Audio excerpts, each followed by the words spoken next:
Bonjour à toutes et à tous et ravi de vous retrouver. Alors évidemment, je vous souhaite tout d'abord une excellente année 2021, pleine de santé bien sûr, de bonheur, de réussite.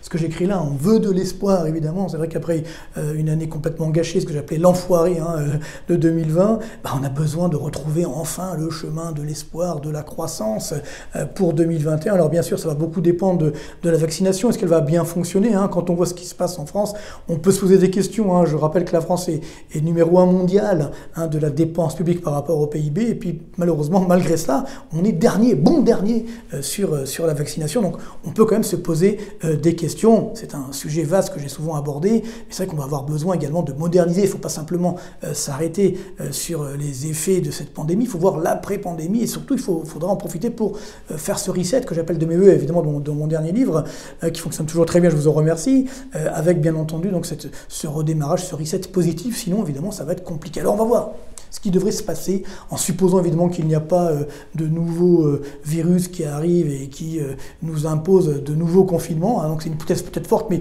on doit quand même se positionner dans ce scénario pour se dire on va pouvoir redémarrer progressivement avec ce que j'appelle une croissance de rattrapage. Alors on va le voir tout de suite sur ce premier graphique qui représente l'évolution du PIB mondial. Donc qu'est-ce qu'on voit là? C'est très bien, donc très simple. On a eu une baisse donc de moins 4,1% en 2020, liée évidemment, c'est la plus grave récession depuis la Seconde Guerre mondiale, et donc mécaniquement on a un redémarrage, vous voyez, avec une croissance mondiale qui pourrait atteindre 5,4%, donc bien sûr hors inflation, pour 2021. Donc ça c'est quand même la première bonne nouvelle, on a un redémarrage mondial qui est en train de s'opérer.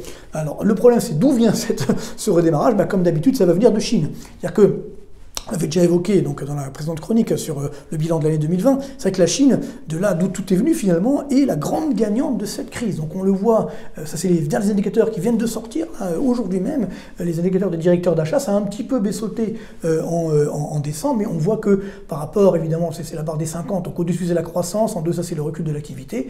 Donc là on voit que la courbe bleue, c'est-à-dire le glissement annuel du PIB chinois, regardez on est déjà aujourd'hui à 5%, on pourrait atteindre assez facilement entre 8 et 9% l'année prochaine. Donc c'est vrai que la croissance chinoise pourrait atteindre 9% en 2021, donc cette année, et donc ça va permettre évidemment de dynamiser l'ensemble de l'économie mondiale. Je vous rappelle que la Chine est la locomotive de la croissance mondiale.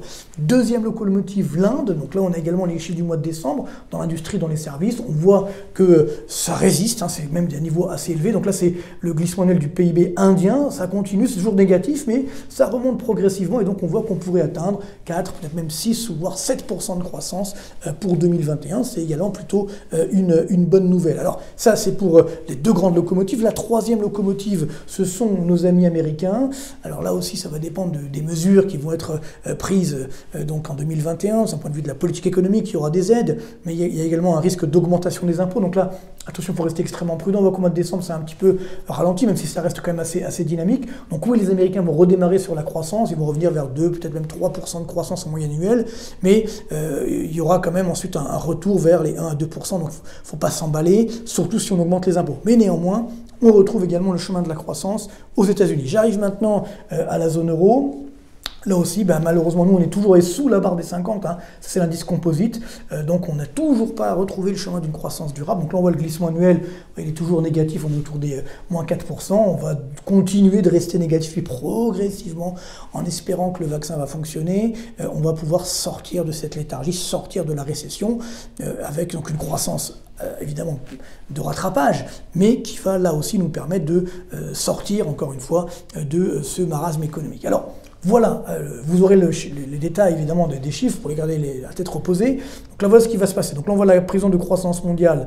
Donc là, c'est l'année 2021. Donc je vous rappelle, 2020, une baisse de moins 4,1% du PIB mondial. Cette année prochaine, donc 2021 plutôt, 5,4% de croissance, avec notamment le moteur de la Chine, 9% de croissance, avec la Chine à elle seule va ramener 1,7 point à la croissance mondiale. On a bien sûr l'Inde qui devrait faire à peu près 7% de croissance.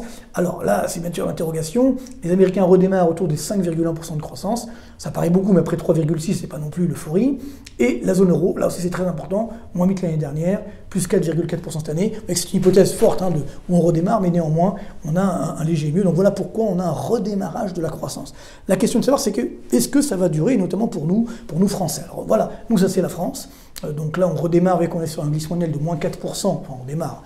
tout est relatif, hein, bien sûr. Là, c'est les dernières enquêtes donc, de décembre. Dans les services en vert, dans l'industrie en rouge, on voit qu'on est, vous voyez, encore en négatif hein, sur le glissement annuel. Donc ça veut dire qu'il y aura là aussi un redémarrage, mais très très fragile. Évidemment, s'il y a un troisième confinement, ça ne fonctionnera pas. Hein. Et puis parallèlement, si on n'arrive pas à vacciner, si on n'arrive pas à sortir de ce marasme, là aussi, je rappelle que chaque jour qui passe, on a à peu près une activité qui est en baisse de 10% par rapport à la normale. Ça représente à peu près 1 milliard d'euros de pertes par jour. Donc voilà, plus le vaccin est décalé, plus la sortie de pandémie est décalée, plus évidemment, on aura du mal ensuite à redémarrer. Et puis qu'on arrête de dire, bah oui, une fois qu'il n'y aura plus de pandémie, ça y est, on va retrouver le niveau de PIB d'avant-crise tout de suite. Mais non, hein, je veux dire, c'est quand on va voir évidemment beaucoup d'entreprises qui n'ont pas pu, je dirais, avoir une activité normale ces derniers mois, et qui vont peut-être disparaître ensuite quand il n'y aura plus forcément des aides et autres. Hein, c'est comme dans un tsunami, c'est quand la mer se retire qu'on voit l'ampleur des dégâts. Donc là aussi, soyons extrêmement prudents.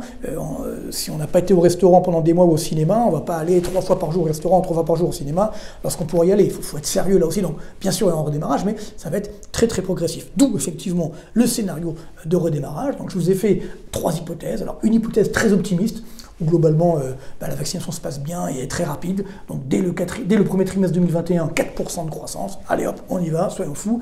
Et ensuite, on a une croissance qui se maintient à 2,5%. Donc ça, c'est très très optimiste. Et même selon ce scénario, vous voyez qu'en France, on retrouvera le niveau de PIB du 4e trimestre 2019, donc d'avant la crise, on le retrouvera au 2e trimestre 2024. Vous voyez que c'est pas pour tout de suite. Alors après, il y a l'hypothèse, ce que j'appelle optimiste, qui est mon hypothèse centrale, où là, on a un redémarrage quand même de 2% au premier trimestre 2021, et ensuite on revient vers 2% de croissance en moyenne annuelle. Voilà, tant bien que mal. Je vous rappelle qu'on a seulement 1% de croissance par an depuis une quinzaine d'années. Mais admettons, soyons fous, on a un effet rattrapage, et là, on retrouve le niveau de PIB d'avant-crise en 2025, au 3e trimestre 2025. Et après, il y a la dernière hypothèse, plus pessimiste, diront certains, voilà, certains diront même réaliste. Hein. Donc on a bien le redémarrage de 2% au premier trimestre 2021, et après on retrouve une croissance, on va dire plus normale, 1,5% de croissance par an.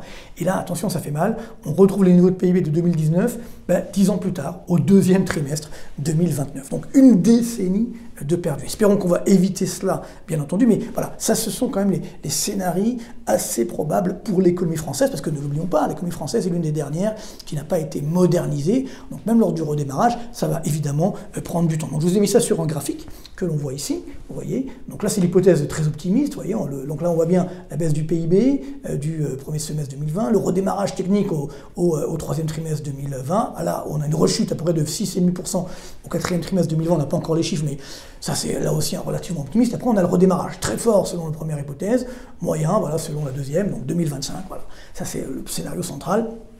Et après, évidemment, le scénario du pire, espérons qu'on, là aussi, on pourra l'éviter. Donc, ce qui donne, si on revient sur 2021, voilà les chiffres, je dirais, de croissance. La bonne nouvelle, c'est que ça augmente partout. Vous voyez, ici, on n'avait que du rouge, à part en Chine. Là, on a du vert ou de l'orange, c'est-à-dire qu'on redémarre progressivement.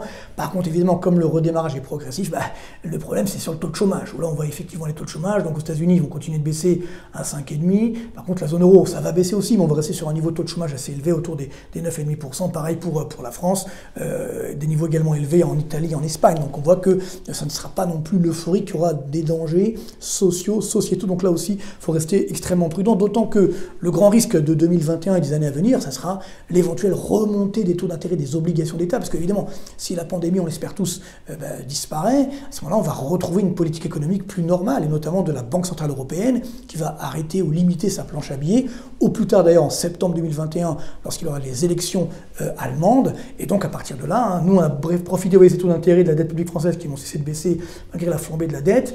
Je ne reviens pas, on va dépasser les 125% du PIB assez facilement, malheureusement. Et quand les taux d'intérêt sont très bas, là, ils vont commencer à réaugmenter les taux d'intérêt des obligations d'État. Donc, les taux d'intérêt des crédits vont également augmenter. Donc, c'est là où, en 2021, on a la reprise. Mais après, évidemment, comme il n'y a plus les aides habituelles, on va retrouver le chemin de la croissance normale via une légère augmentation des taux d'intérêt des obligations d'État et donc des crédits. Donc, il faut là également rester très prudent. Dernier point, bien sûr, la bulle boursière. Donc là, je crois que je vais arrêter de faire des prévisions boursières parce que c'est vrai que ça défie l'entendement. Alors, c'est sûr qu'on a eu la récession de 2020, le crack de début 2020. Là, ça a redémarré. Là, c'est le Dow Jones, c'est la courbe bleue. On voit que même si la courbe rouge, c'est-à-dire le PIB mondial en valeur, va redémarrer, bien entendu, c'est logique. Mais on aura quand même un gap, un fossé entre la valorisation boursière et la valorisation économique du PIB mondial. Donc il faut rester très très prudent quand même sur les marchés boursiers. Ce qui compte avant tout, c'est le retour de la croissance. Donc espérons que nos dirigeants seront à la hauteur de la situation, notamment en France, et qu'on pourra enfin retrouver le chemin de la croissance et de l'emploi. C'est bien sûr tout le mal que je nous souhaite, tout le mal que je vous souhaite pour 2021. Encore une fois, excellente année à toutes et à tous.